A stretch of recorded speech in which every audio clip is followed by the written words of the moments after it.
first grade. So today I thought I'd come outside and read you a story. And since I can't get into school right now to get another chapter book, I dug around the house to see what I could find, and I found one of Ethan and Paige's favorite books that we used to read every night before we went to bed. It is called Curious George, and there's a whole bunch of different stories in here about Curious George and all the different adventures that he goes on with the man in the yellow hat. And I have one for us to read today. It is called Curious George and the Birthday Surprise. And since we are not able to celebrate everyone's birthday at school this year, because I know a lot of you have summer birthdays. Mrs. Miller has a summer birthday. A lot of my friends have summer birthdays, or we have some kiddos that had birthdays in March and April and May that we're just going to miss, and we didn't get to celebrate you. I know Mrs. Marr's birthday is coming up. Hers is actually this week. It's the same day as my son Ethan's. It's April 23rd, in case you want to send her a birthday message and say happy birthday. But I thought I'd read to you today. It's called Curious George and the Birthday Surprise. Since we don't get to celebrate all of you at school, I thought you might enjoy this story that my kids used to enjoy.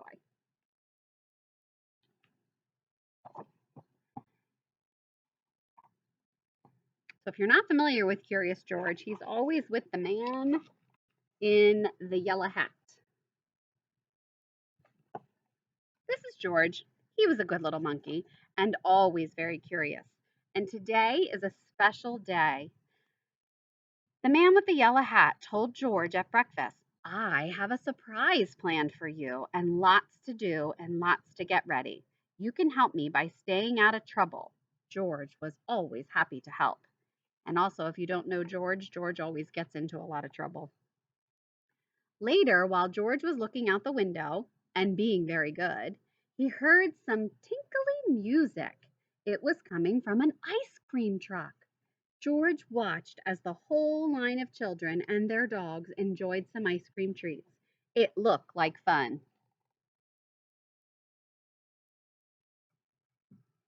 Can you see that there? And I already know in the back of my mind what George is probably going to do, and I'm guessing you're predicting also. But when the ice cream truck moved on, George forgot all about staying out of trouble and he went to find some fun on his own.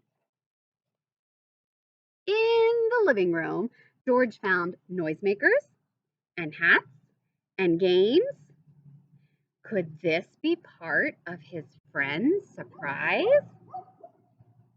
Sorry, you can hear Maverick in the background there barking.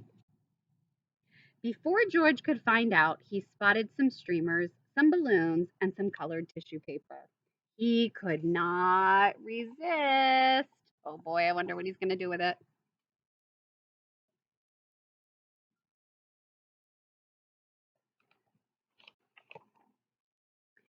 Decorating was easy for a little monkey. Still, George was curious about the surprise.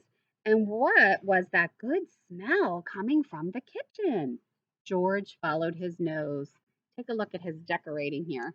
I think I'd like to have him decorate for me when we have a party.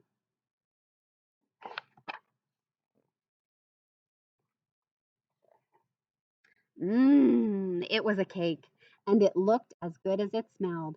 All it needed was frosting. Well, George had seen his friend make frosting before, but today his friend was busy. Maybe George could help. He could frost the cake all by himself. Oh boy.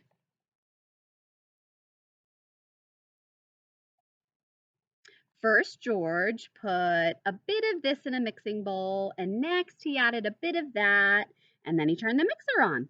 The frosting whirled around and around and around.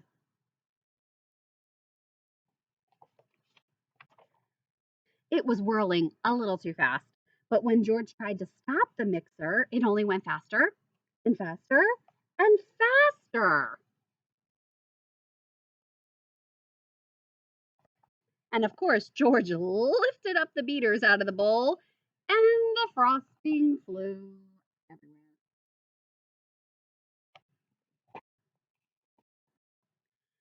Poor George. He did not mean to make such a mess. He had only wanted to help. Now, how could he clean up this sticky kitchen?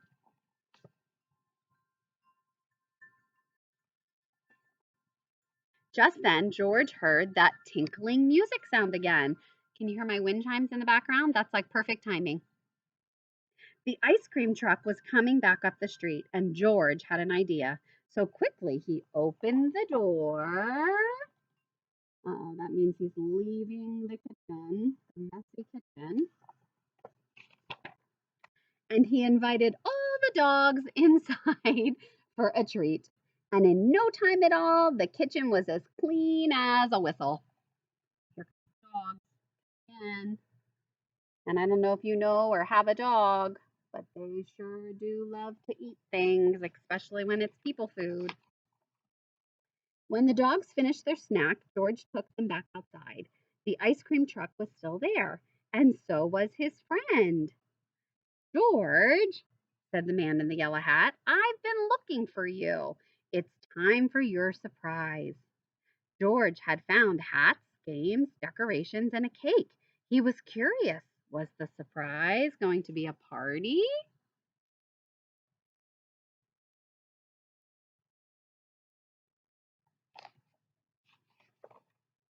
Yes, it was. George was happy to see all of his friends. They were glad to see George, too. What great decorations, said Bill. Wow, a lot of presents, said Betsy. Why don't you go ahead and play some games with your guests, George, said the man in the yellow hat. I have one more thing to do.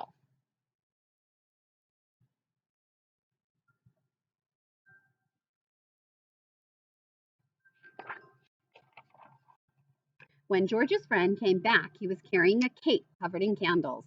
This wasn't just any party, it was a birthday party. But George was still curious. Whose birthday was it?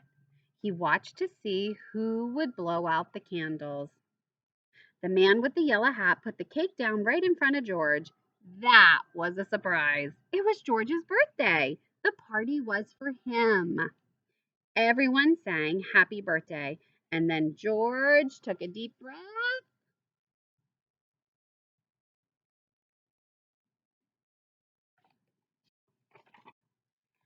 and he made a wish. And of course, he blew out the candles. Happy birthday to George. Happy birthday to all of my friends who have birthdays that we've missed and birthdays that are coming in April, May, June, July, and August. See you tomorrow.